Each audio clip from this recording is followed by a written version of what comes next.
I'm Adam Schreiber. I'm the project engineer from ODOT. My name is Rob Lichter. I'm a project manager with the John R. Jurgensen Company. Yeah, Rob Green, John R. Jurgenson Company, as project superintendent. Hello, my name is Steve Hartke. I'm the assistant city engineer for the city of Mason, Ohio. We're standing on the Western Row Interchange project. It's a $20 million ODOT project. Behind us is a ramp to and from southbound 71 and Innovation Way, a city street within the city of Mason. And it was an upgrade from a partial interchange to a full interchange with about 5 new ramps, bridge widenings, a new bridge, work on the side streets within the city of Mason, and we widened Interstate 71 for about 2 miles. So the Western Row Interchange project on I-71 was originally a limited movement interchange. It was southbound only on-ramp and a northbound exit ramp.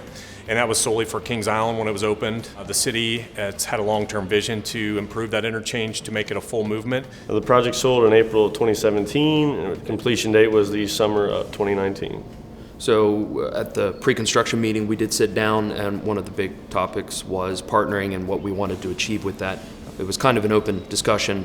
Everyone was allowed to kind of put in what they thought, several goals. So one of the major goals was we wanted to reduce the number of change orders. We wanted to increase in overall project savings. Obviously, safety was a major goal of ours. There were a lot of people involved. The traveling public we worked around every day, so we wanted to minimize impact there. This project was unique because we did have so many stakeholders in it. Warren County, Mason, ODOT, Kings Island, they were there at every progress meeting. So what we did for communication to those stakeholders was after our monthly construction meetings with ODOT team and the contractor team, we would disseminate that information to those corporations.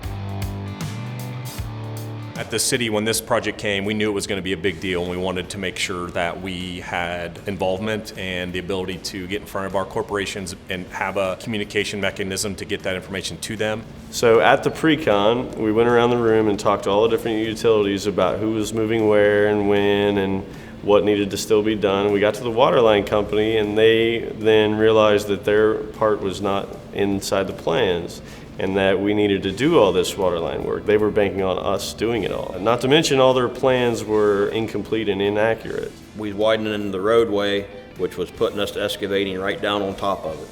So we basically had to hand dig for several thousand feet on top of this main, laid geogrid, when we could only uncover one pipe at a time to keep it from coming out of the ground. And the main had like 150 PSI on it. And it was very, very time consuming, very dangerous. The waterline issue was probably the biggest issue of the project, one that we encountered early on and had to be addressed.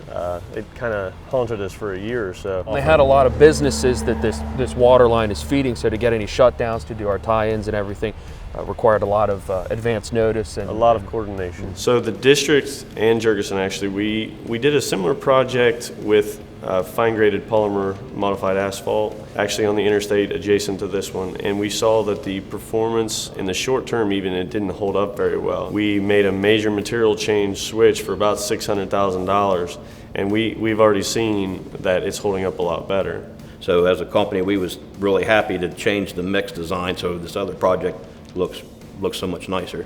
Yeah, throughout the project, we was running our dirt quantities from our daily load counts and things, and we could realize that the dirt numbers was incorrect on the project. So we talked with the department, and they run the numbers and realized that, we was correct, that there was a miscalculation, and we was able to get it resolved. Jurgensen was able to work with ODOT to find a suitable place for an affordable price, wasting it nearby.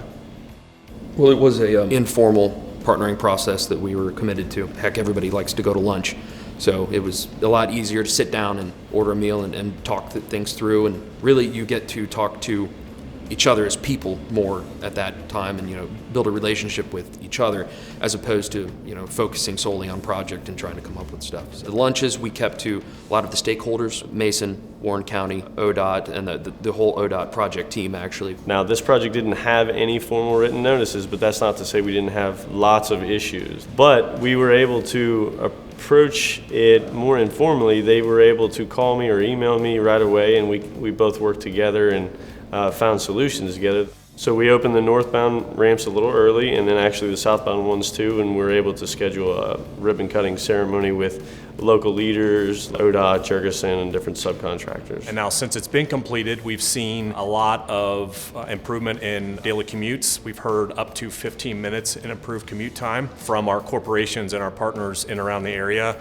As well as just driving through it myself, you can see that the peaks are less and the traffic flows a lot better. I really don't know why you wouldn't partner a project. Partnering should be a part of every project, just as a normal operating procedure, really.